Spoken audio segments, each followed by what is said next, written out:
حضور فرماتے ہیں، رب فرماتا ہے سورۃ فاتحہ آدھی میری ہے آدھی میرے بندے کی ہے۔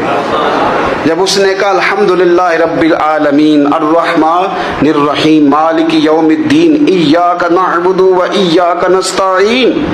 جب یہاں تک وہ لفظ کہتا ہے تو یہ حصہ میرا تھا۔ اس نے اپنے رب کی تعریف کی، اور جب کہا نا اس نے اہدنا الصراط المستقیم، اب بندے نے التجائیں شروع کر دی۔